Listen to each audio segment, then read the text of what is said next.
Dear student, a very good evening. Chem point में आप सभी लोगों का स्वागत है। ये है आइसोमर का लेक्चर नंबर 2। फर्स्ट लेक्चर्स में हम लोग डिस्कस किए थे आइसोमेरिज में स्ट्रक्चरल और स्टीरियो आइसोमेरिज को क्लासिफाई किए थे, और स्ट्रक्चरल में चैन आइसोमर क्या होता है और आपका पोजिशनल आइसोमेरिज क्या होता है। ये सब पिछले लेक्चर मतलब लेक्चर फर्स्ट में हम लोग क्लियर कर चुके हैं।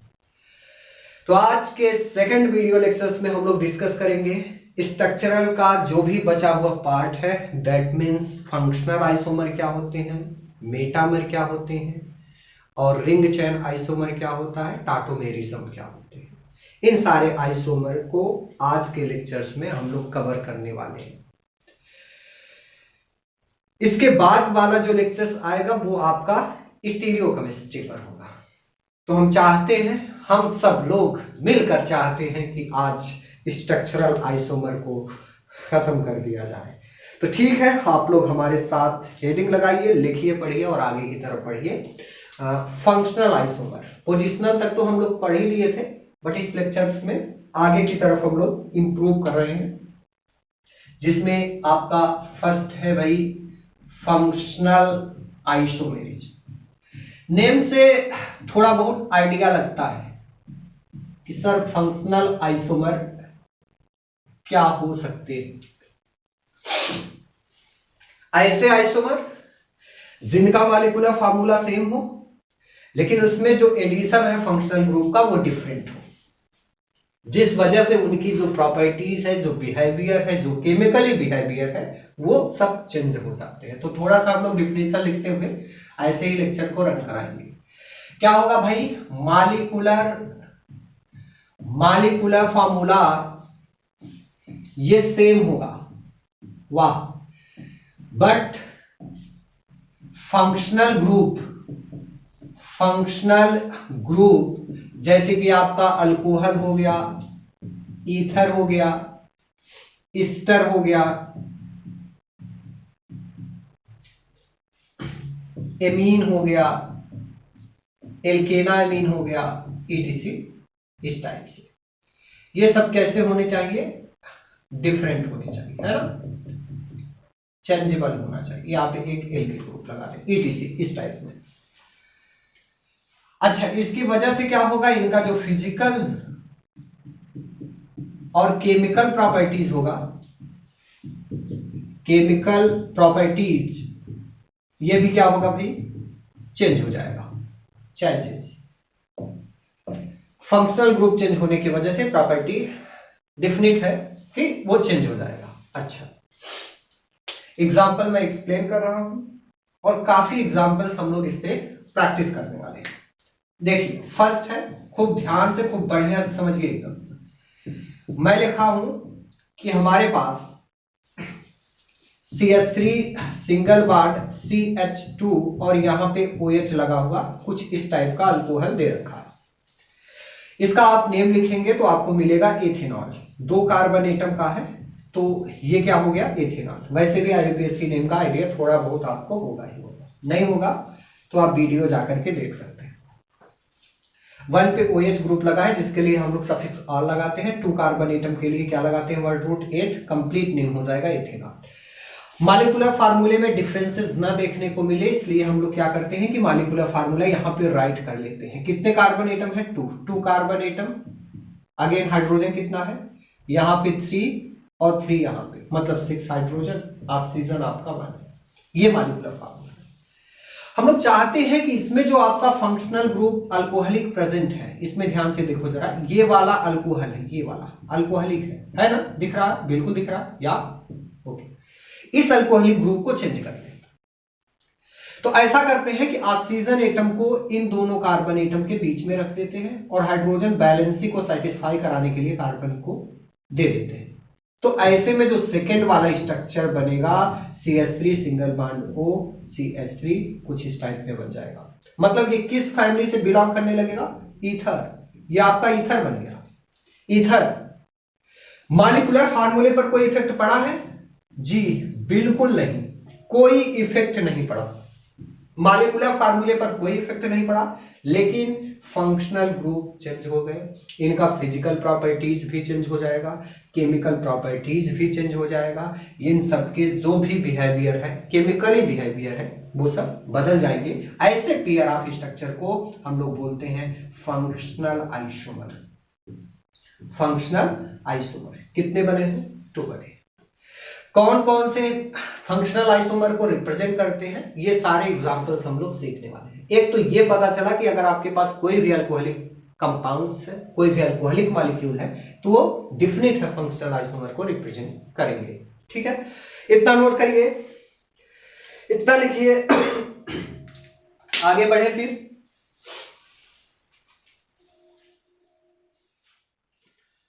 सेकेंड एग्जांपल सेलेक्ट करें। ओके, मैं कुछ एग्जांपल लिख रहा हूं, आप भी हमारे साथ बताइएगा कि क्या वो फंक्शनल आइसोमर को रिप्रेजेंट करते हैं कि नहीं। सेकेंड एग्जांपल मैं आपको एक्सप्लेन करता हूं, लाइक इस टाइप से। ये वाला, सॉरी, एल्डिहाइड है, CH3 single bond CH2 C double bond OH। बताओ, ये एल्डिहाइड है ना, यहां पे CHO ग्रुप लगा हुआ है, ये एल्डिहाइड फैमिली का है।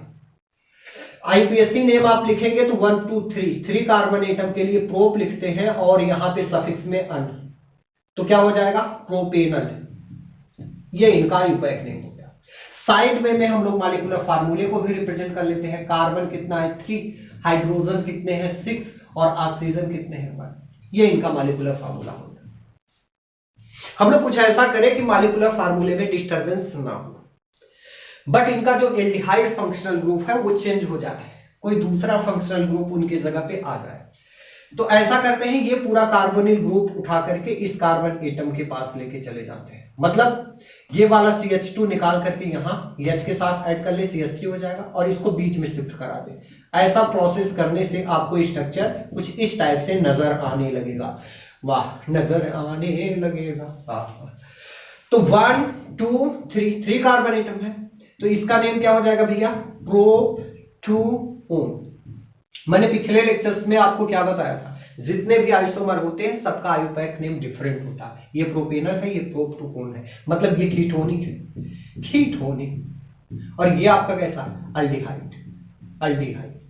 तो बताओ, फंक्शनल ग्रुप अलग है, प्रॉपर्टी डिफरेंट होगा, तो इस वजह से ये क्या हो गए? फंक्शनल आइसोमर हो गए। ये फंक्शनल आइसोमर को रिप्रेजेंट करेंगे। पेयर ऑफ स्ट्रक्चर कितना बना है भाई? 2, तो फंक्शनल आइसोमर इनका 2 होगा। फंक्शनल आइसोमर इनका 2 होगा। ओके, कुछ समझ आया? जी सर, बहुत कुछ समझ में आया। एक एग्जांपल और कराएं, एक एग्जांपल और। ओके, मिटा रहे हैं इसको, ठीक। लाइक हम लोगों के पास क्या होता है सर? एग्जाम्पल नंबर 3 होता। एग्जाम्पल में आपका कार्बोक्सिलिक एसिड है, CH3 CH2 C double bond OH। ये oic acid, propanoic acid, propanoic acid. क्या लिखे इनका मॉलिक्यूलर फार्मूला? बिल्कुल, कार्बन 3, हाइड्रोजन 5, 4 3 3 6 ही है। ओके, ऑक्सीजन कितना है? 2। ये हाँ, काउंट कर लीजिए, आप भी देख लीजिए। हाँ सही है, राइट, ओके, करेक्ट। अच्छा, सेकेंड हम लोग क्या करें?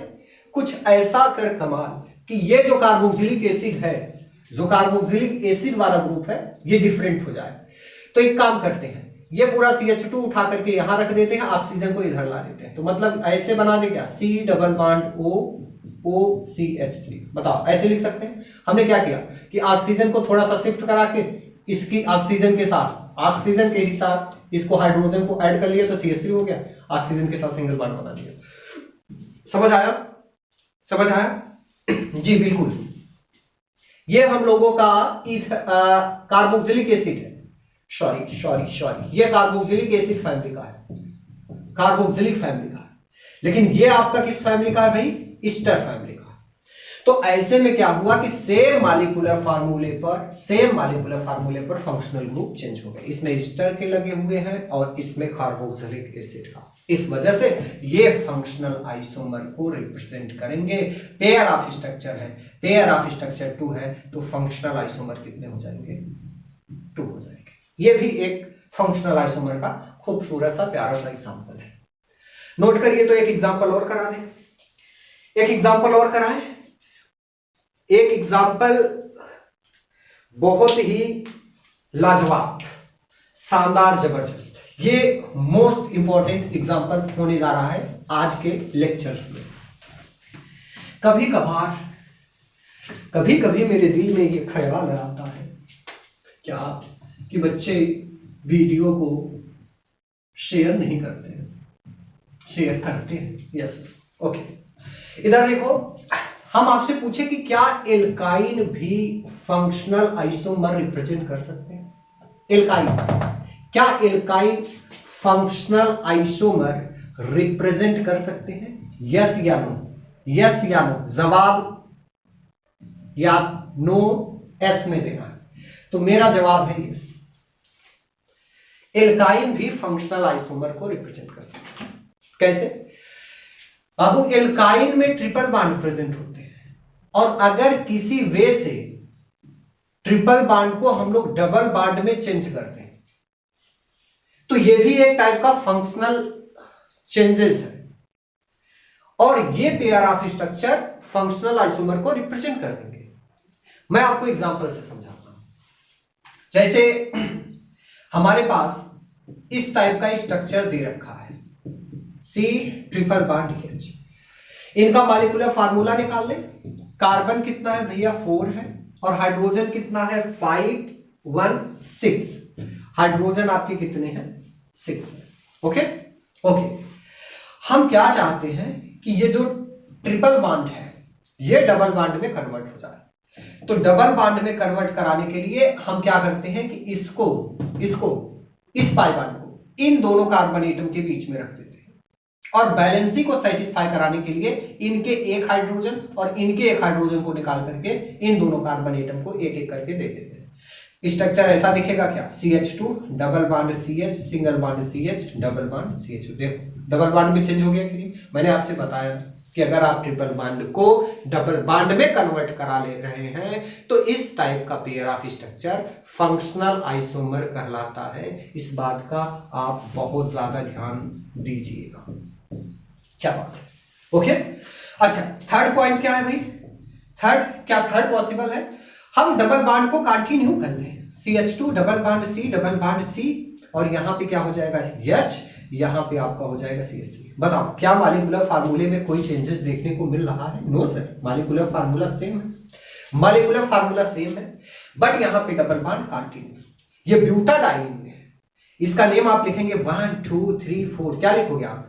ब्यूटा 1, 2 डाइईन, ये इनका है।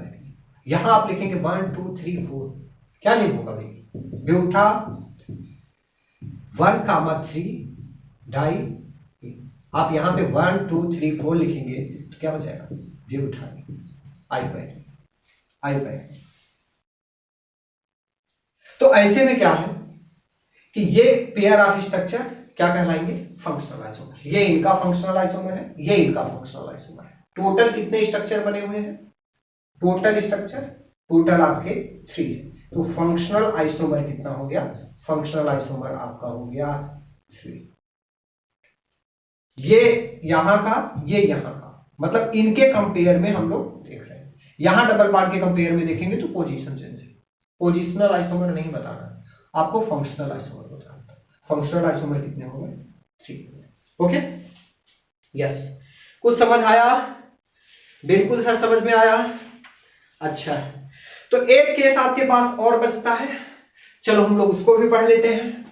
फंक्शनल आइसोमर की दुनिया में फंक्शनल आइसोमर के एग्जांपल्स में आपके एक एग्जांपल और बचे हैं जिसमें आपका एमीन फैमिली आता है। एमीन फैमिली, लाइक मैं आपके सामने लिख रहा हूं ये वाला एग्जांपल, ये भी मोस्ट इंपॉर्टेंट एग्जांपल है। कैसे? CH3 single bond CH2 CH2 और यहाँ पे हमने लगा रखा है NH2। इसका आप आइयूपैक नेम लिखेंगे तो 1 प्रोपेनाइमीन आएगा। प्रोपेनाइमीन। बहुत अच्छा, वेरी गुड। फंक्शनल आइसोमर बनाना है, मेथिल को तोड़िए, नाइट्रोजन के साथ ले जाकर के ऐड कर दीजिए, CH3 CH2 कुछ इस टाइप से स्ट्रक्चर दिखेगा क्या, ये वाला। बहुत अच्छा, ये फंक्शनल आइसोमर हो गया। Functional isomer. एक काम और कर सकते हैं, ये वाला मेथिल फिर नाइट्रोजन के साथ जोड़ दें, CH3N single bond CH3 single bond CH3। इसका नेम लिखेंगे N मेथिल एथेना में सॉरी मिस्टेक हो गया। ओके, इनका नेम लिखेंगे तो यन गामा एन मेथेना इस टाइप से इनका आइयूपैक नेम राइट करते हैं। ओके, सबका नेम डिफरेंट है, वेरी गुड, बिल्कुल। फंक्शनल आइसोमर कितने बने? फंक्शनल आइसोमर्स आपके हो गए pair of structure 3 functional isomer को ये रिप्रेजेंट करते। ये रहा फंक्शनल आइसोमर की कहानी। समझ में आया होगा? बिल्कुल समझ में आया होगा। तो चलिए हम लोग सेकेंड वाला स्टार्ट करते हैं, मेटामेरिस।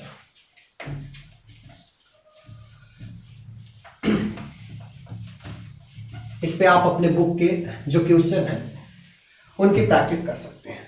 ओके, सेकेंड है हम लोगों का मेटामेरिज्म। सर मेटामेरिज्म क्या होते हैं? मेटामेरिज्म, इसमें भी आपका मॉलिक्यूलर फार्मूला सेम होते हैं और कुछ इस टाइप के atom like oxygen, nitrogen and other type of atom जो कहीं साइड वे में ऐड हो, उनको हम लोग इन बिटवीन शिफ्ट कराते चले, तो वो मेटामर कहलाता है। मैं एग्जांपल से इसको समझाता हूं। मॉलिक्यूलर फार्मूला सेम होगा, छोटी सी डिफिनेशन, थोड़ा सा ऐसे ही। मॉलिक्यूलर फार्मूला इनका भी क्या होता है भाई? सेम होता है। मॉलिक्यूलर फार्मूला सेम होता है, बट डिफरेंट क्या होता है? बट डिफरेंट या शिफ्टिंग आप बोल सकते हैं। जो बीच में एटम्स होंगे लाइक नाइट्रोजन, ऑक्सीजन मैंने बोला, उनको हम लोग अल्टरनेटिव पोजीशन पर चेंज करते रहते हैं। डिफरेंट होगा nitrogen, oxygen in between position.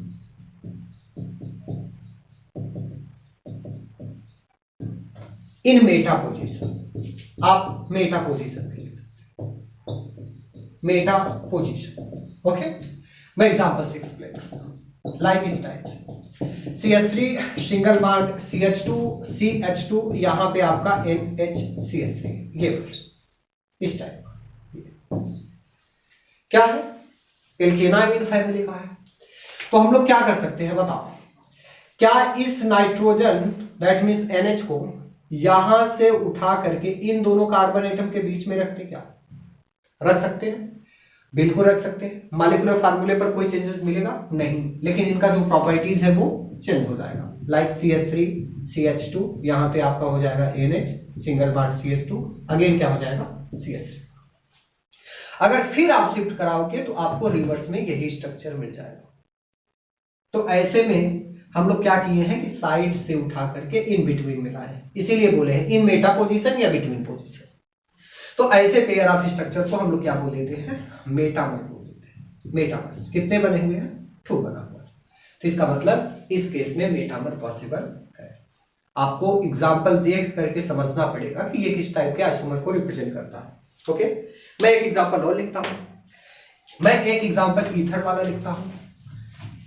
इसमें एक ईथर भी रिप्रेजेंट कर सकता है और आपका कीटोन भी रिप्रेजेंट कर सकते हैं। ओके, सेकेंड एग्जांपल मैं यहां पे लिख रहा हूं। नेक्स्ट क्या? ईथर टाइप का, जैसे CH2 यहां पे O सिंगल बॉन्ड CH3, इस टाइप से। नाइट्रोजन के जगह पे आप ऑक्सीजन ऐड कर लीजिए। फर्स्ट बताओ, मैं इनको शिफ्ट करा दूं क्या इनके बीच में, तो क्या बनेगा? CH3 CH2 O CH2 single bond CH3, यही बनेगा ना?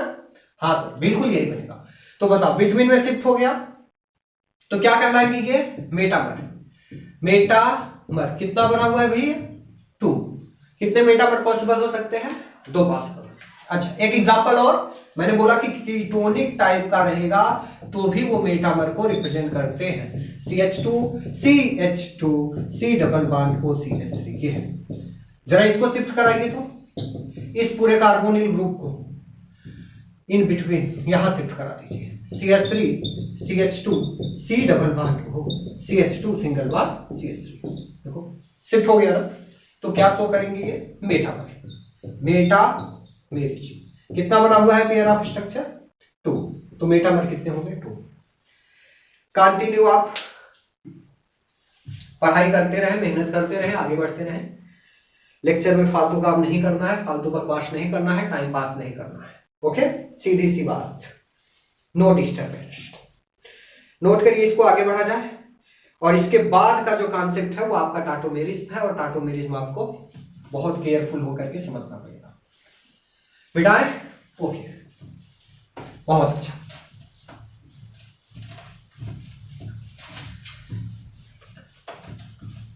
ये सब के सब हमारी स्ट्रक्चरल आइसोमर में आते हैं, क्योंकि सब में स्ट्रक्चर डिफरेंट हो रहा है। नेक्स्ट हेडिंग है, क्या है, टाटोमेरिज। टाटोमेरिज, टाटोमेरिज क्या होता है? देखिए, हमारे केमिस्ट्री की दुनिया में बहुत सारे ऐसे स्ट्रक्चर होते हैं जो इनॉलिक फॉर्म में होते हैं या इनॉलिक फॉर्म में पाए जाते हैं, और वो हाईली अनस्टेबल होते हैं या अनस्टेबल होते हैं। खुद की स्टेबिलिटी बनाने के लिए वो पाई बॉन्ड को रोटेट करा देते हैं, जिस वजह से वो इनॉल फॉर्म से कीटो में कन्वर्ट हो जाते हैं। इनॉल फॉर्म से कीटो में कन्वर्ट होने का जो प्रोसेस है उसी को हम लोग क्या बोल देते हैं, टाटोमेरिज।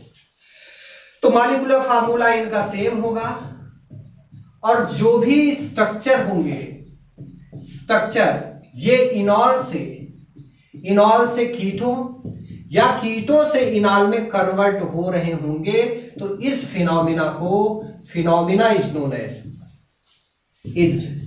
एज टाटोमेरिज। इस फिनोमिना को हम लोग क्या बोल देते हैं, टाटोमेरिज बोल देते हैं। अब आपको समझना है सर इनॉल क्या होते हैं। इनॉल, इन देखो भाई, इन और आल इसमें दोनों है। इन प्लस आल वर्ड से मिलकर के ये बने। इन का मतलब होता है डबल बॉन्ड, और आल का क्या मतलब होता है, अल्कोहलिक OH ग्रुप। ऐसे कार्बन एटम जो डबल बॉन्ड से अटैच हो और उन्हीं कार्बन एटम पर OH ग्रुप भी लगा हो, तो उसको हम लोग क्या बोल देते हैं, इनॉल। लाइक इस टाइप में डबल बॉन्ड सी, यहां पे OH लगा दीजिए सी। ये वाले कार्बन एटम को पहचानो, इस वाले कार्बन एटम को देखिए, घूरिए इसको, यहां पे क्या है, डबल बॉन्ड भी है इसके पास और इसके पास OH भी है।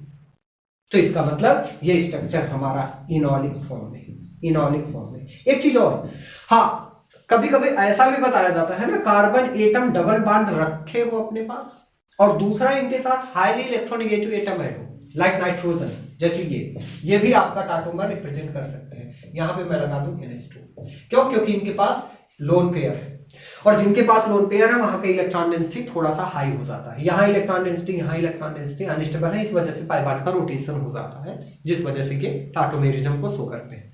हाँ, लेकिन हम लोगों को इनको इनॉल नहीं बोलते, इनॉलिक फॉर्म बोल सकते हैं, बट ये इनॉल नहीं है। ऑल का मतलब जिनके पास OH आए। ओके, इनॉलिक जैसे बिहेवियर को रिप्रेजेंट कर रहे हैं। कीटो का मतलब, सर कीटो का मतलब तो हम लोग भी जानते हैं, कार्बोनिल ग्रुप। ये इस टाइप का ग्रुप दिखे तो इसको हम लोग क्या बोलते हैं, कीटो, कार्बोनिल ग्रुप। तो जो भी स्ट्रक्चर है वो आपका इनॉल से कीटो फॉर्म में कन्वर्ट हो रहा हो। मैं कन्वर्ट कराऊं, जैसे कि मैंने कहा कि जो इनॉल है वो अनस्टेबल होते हैं, ये अनस्टेबल है, ये अपना चार्ज डेंसिटी या लोन पेयर कम करना चाहेगा, अपना ये कार्बन इलेक्ट्रॉन क्या चाहेगा, इसके पास जो इलेक्ट्रॉन डेंसिटी मोर है उसको कम करने के लिए इस पाई बॉन्ड को यहां शिफ्ट करा देगा और हाइड्रोजन यहां चला जाएगा। ऐसे में आफ्टर सम टाइम ये स्ट्रक्चर इस टाइप से देखने को मिलेगा। H यहां आ गया, C डबल बॉन्ड को, मतलब ये कीटोनिक में कन्वर्ट हो गया, कीटो में कन्वर्ट हो गया। अभी किस में था, इनॉल में था। इनॉल से कीटो में कन्वर्ट होने का जो प्रोसेस है, इसी को हम लोग क्या बोल देते हैं, टाटोमेरिज्म बोल देते हैं। इसी प्रोसेस को टाटोमेरिज्म बोल देते हैं। ओके ओके, चलिए मैं एग्जांपल लिख करके आपको समझाता हूं, जनरली हम लोग जानते हैं जो इनॉलिक होते हैं वो लेस स्टेबल होते हैं, जो कीटो वो मोर स्टेबल होते हैं। ओके ओके, थोड़ा सा लिख ले, स्टेबिलिटी ऑर्डर। स्टेबिलिटी ऑर्डर की बात करें हम तो स्टेबिलिटी ऑर्डर में जो आपका इनॉल होता है ये लेस स्टेबल होता है, किससे? कीटो से। But but but but but condition लगा करके हम लोग इनॉल को मोर स्टेबल बना सकते हैं, किससे? कीटो से। कोई ऐसा कंडीशन उसमें बना दीजिए, लाइक रेजोनेंस इंक्लूड कर दीजिए, एरोमेटिसिटी इंक्लूड कर दीजिए, कुछ ऐसा प्रोसेस ला दीजिए जिस वजह से हमारा इनॉल कीटो से ज्यादा स्टेबल हो सकता है। ये भी पॉसिबिलिटी होता है। हम दोनों टाइप के एग्जांपल को राइट करने चल रहे हैं, आप ध्यान से समझिए, देखिए और सीखिए। ओके ओके, फर्स्ट एग्जांपल हमारा है, फर्स्ट एग्जांपल हमारा ये है, मैं आपसे बोलूं कि क्या क्या ये स्ट्रक्चर, ये जो आपका एसिटाल्डिहाइड है, एसिटाल्डिहाइड, क्या ये टाटोमेरिज को रिप्रेजेंट करता होगा? बिल्कुल करता है। आप ऐसे देखिए, सी एच एच, यहां पे 3H, double bond O H। मैं क्या करूं कि एक हाइड्रोजन निकाल के ऑक्सीजन को दे दूं और पाई बॉन्ड यहां ला दूं। बताओ स्ट्रक्चर ऐसे कन्वर्ट हो जाएगा क्या? H डबल बॉन्ड C, यहां पे OH हो जाएगा, H हो जाएगा। ये क्या हो गया? इनॉल। और ये क्या हो गया? कीटो। कीटो से इनॉल या इनॉल से कीटो में जो कन्वर्जन है वो आपका क्या कहलाएगा? टाटोमेरिज। लेकिन बात ये है ना कि ये ज्यादा स्टेबल है, ये मोर स्टेबल है, और ये वाला कैसा है? Less stable. ये लेस स्टेबल है। तो अगर नेचर में मॉलिक्यूल्स इस फॉर्म में पाए जाएंगे इनॉलिक में, तो ये कीटो में कन्वर्ट होना चाहेंगे। लेकिन अगर इस फॉर्म में पहले से ही अवेलेबल है तो ये इनॉल में कन्वर्ट नहीं होना चाहेगा। ठीक, कुछ समझ आया? यस सर, बिल्कुल, बहुत कुछ समझ में आया। एक एग्जांपल मैं और लिख दूं, एक एग्जांपल से मैं आपको और एक्सप्लेन करता हूं। ये है नेक्स्ट एग्जांपल, सी साइक्लिक रिंग लेते हैं, यहां पे हमने लगा लिया OH। क्या ये टाटोमेरिज रिप्रेजेंट करेगा? बिल्कुल। इन इस वाले कार्बन एटम के साथ double bond OH, that means ये इनॉल फॉर्म में, इनॉल फॉर्म में है तो स्टेबिलिटी पाने के लिए किसमें कन्वर्ट होगा? कीटो में। ये वाला बॉन्ड भाग करके यहां चला गया, ये यहां चला गया, किसमें? कीटो में। कीटो मोर स्टेबल, और ये कैसा होगा? Less stable. प्रोसेस क्या कहलाएगा भाई? टाटोमेरिज। प्रोसेस को हम लोग क्या बोल देंगे? टाटोमेरिज। ओके, सेकेंड एग्जांपल ये वाला, मैं आपसे बोलूं कि क्या ये वाला C double bond O CH2 C double bond O CH3, ये वाला स्ट्रक्चर, और इसका जो इनॉलिक फॉर्म बनेगा ये कीटोनिक है। इनॉलिक का मतलब यहां का H यहां पे दे दे, है ना, या यहां पे आप दे दीजिए कहीं भी, इस टाइप से CH3 C, इधर देखो, इधर मैंने एक H यहां दिया और पाई बॉन्ड यहां आ गया, मतलब C डबल बॉन्ड CH, यहां पे क्या हो गया? OH। अगेन क्या होगा? C डबल बॉन्ड O, यहां पे क्या हो गया? CH3 हो गया, CH3। ये किस फॉर्म में है भाई? ये इनॉलिक फॉर्म में है, ये इनॉलिक फॉर्म में, इनॉल। और ये किस फॉर्म में है? कीटो। मैं आपसे पूछूं कि क्या इसमें कीटो ज्यादा स्टेबल है कि इनॉल? तो आपका जवाब क्या आएगा? एक्चुअल में देखो इस स्ट्रक्चर को, यहां पे देखिए, यहां पे लोन पेयर है क्या? इनके लोन पेयर में इनके यहां से यहां लोन पेयर के बीच में कौन सा फोर्स लगेगा? रिपल्सन फोर्स लगेगा, रिपल्सन फोर्स, जिस वजह से थोड़ा सा मॉलिक्यूल की जो सिमेट्री है वो डिसबैलेंस होगी। तो मतलब ये वाला आपका स्ट्रक्चर कैसा है? अनस्टेबल। बट इसमें देखिए यहां पे लोन पेयर है और यहां पे आपका H है, H, ये इलेक्ट्रॉन ऑक्सीजन खींचेगा तो इस पे निगेटिव, इस पे पॉजिटिव चार्ज आएगा, दैट मींस ये लोन पेयर अपना इसको डोनेट करने लगेगा, जिस वजह से इनके बीच में हाइड्रोजन बॉन्ड का फॉर्मेशन होने लगेगा। हाइड्रोजन बॉन्ड के फॉर्मेशन होने की वजह से ये ज्यादा स्टेबल हो जाएंगे, ये मोर स्टेबल हो जाएंगे भाई, ये अनस्टेबल नहीं, मोर स्टेबल हो जाएंगे, ये मोर स्टेबल हो जाएंगे। इस वजह से इनॉल आपका in this condition enol is more stable than कीटो।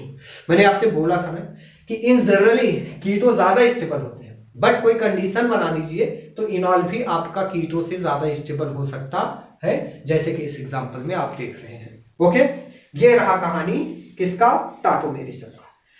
तो आपको समझ में आया होगा, मजा भी आया होगा। लास्ट हेडिंग और बचा हुआ है हम लोगों का, रिंग चेन आइसोमर, उसको कवर कर लेते हैं, जिसके बाद पूरा का पूरा आपका स्ट्रक्चरल आइसोमर खत्म हो जाएगा। ओके, ठीक है।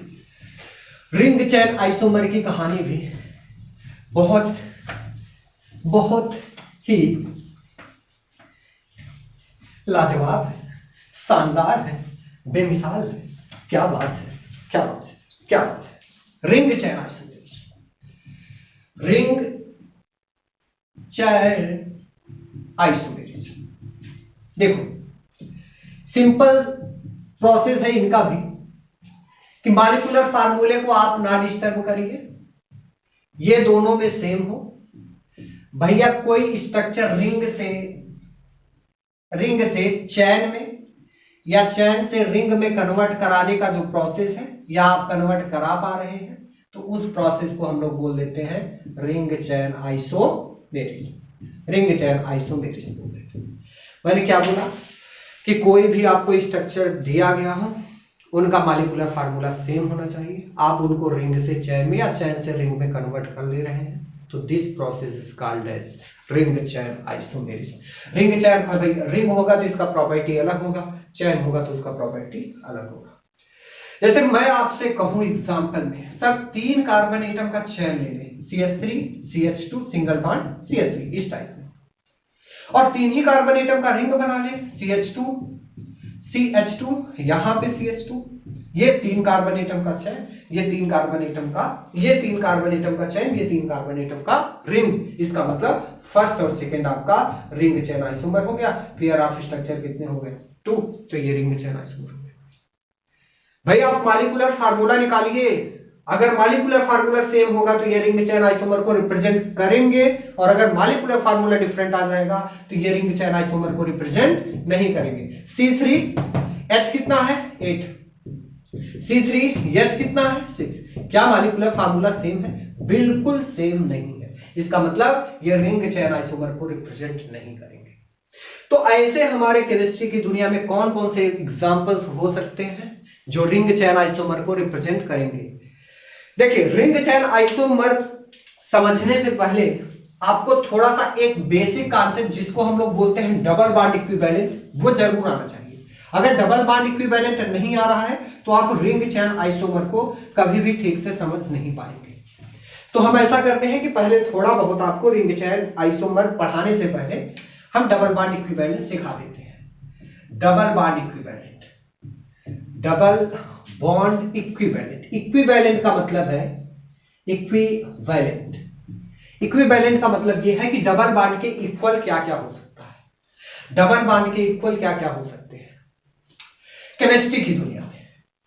मैं एग्जांपल में एक नॉर्मल प्रोपेन लेता हूं और कुछ ऐसा करता हूं कि हम इस स्ट्रक्चर से कंटिन्यू और अल्टरनेट पोजीशन पर जो कार्बन एटम अवेलेबल होंगे उनके हाइड्रोजन को रिमूव करेंगे। जैसे ये आपका कंटिन्यू चेन बना लिया, यहां पे थोड़ा सा हम अल्टरनेट वाला पहले बना ले, CH2 single bond C, H और H, ये ओके। ये कंटिन्यू कार्बन एटम है। क्या कंटिन्यू कार्बन एटम के 2 हाइड्रोजन को रिमूव करना चाहते हैं, हमारी इच्छा है, तो क्या होगा, ये रिमूव हो जाएंगे तो इनके जो बचे हुए इलेक्ट्रॉन है ये आपस में शेयर कर लेंगे। शेयर करके पाई बॉन्ड का फॉर्मेशन कर लेंगे, मतलब डबली बॉन्डेड आ जाएगा और 2H बाहर की तरफ निकलेगा। इससे क्या समझ में आया कि 2H इक्विवेलेंट होगा 1 पाई बॉन्ड के। एक पाई बॉन्ड 2 हाइड्रोजन के बराबर होता है, एक पाई बॉन्ड 2 हाइड्रोजन के बराबर होते हैं। हाँ, जब आप अल्टरनेट वाले या कंटिन्यू कार्बन एटम के हाइड्रोजन को रिमूव करेंगे। हाँ, अल्टरनेट वाले का रिमूव करेंगे, अल्टरनेट का, इसका, तो ये वाला इलेक्ट्रॉन बचेगा क्या, ये वाला तो 2H हो गया, ये वाला बचेगा तो रिंग का फॉर्मेशन हो जाएगा, CH2 यहां पे बन गया रिंग प्लस 2H गायब। 2 हाइड्रोजन से रिंग बना है तो 2 हाइड्रोजन आपका इक्विवेलेंट हो जाएगा 1 रिंग। मतलब ध्यान से समझिए, अगर आप दो कंटिन्यू कार्बन एटम के हाइड्रोजन को रिमूव करते हैं तो पाई बॉन्ड का फॉर्मेशन होगा। अल्टरनेट पोजीशन पर रिमूव करेंगे तो क्या मिलेगा आपको? रिंग मिलेगा। इससे क्या समझ में आता है सर? इससे यह समझ में आता है कि दो हाइड्रोजन हटाने से पाई बॉन्ड बना है, दो हाइड्रोजन हटाने से रिंग बना है, तो इसका मतलब एक पाई बॉन्ड आपका इक्विवेलेंट होगा वन रिंग के। किसी भी स्ट्रक्चर में अगर पाई बॉन्ड प्रेजेंट है तो उस पाई बॉन्ड को आप हटा करके आसानी से, प्यार से, मोहब्बत से एक रिंग बना सकते हैं। इसका मतलब रिंग चेन आइसोमर शो करने के लिए पाई बॉन्ड का होना कंपलसरी है, जरूरी है, इंपॉर्टेंट है। ओके, एग्जाम्पल में लिखूं, नोट करिए इसको। ओके, मैं एग्जाम्पल लिख रहा हूं। एग्जाम्पल से हम आपको और बढ़िया तरीके से एक्सप्लेन करते हैं। ये है एग्जाम्पल। क्या है example? CH3 single bond CH double bond CH। ये कितने कार्बन एटम का है? 3 कार्बन। मॉलिक्यूलर फार्मूला लिख लीजिए। कितना है भैया? कार्बन 3, हाइड्रोजन कितने हैं? 6। पाई बॉन्ड है क्या? पाई बॉन्ड को हटा दीजिए और इसके बदले में क्या बना देंगे? रिंग। 3 कार्बन, 1 2 3 कार्बन एटम का रिंग। बैलेंसी कंप्लीट करने के लिए 2 हाइड्रोजन, 2 बॉन्ड है, 2 हाइड्रोजन, 2 बॉन्ड है, 2 हाइड्रोजन।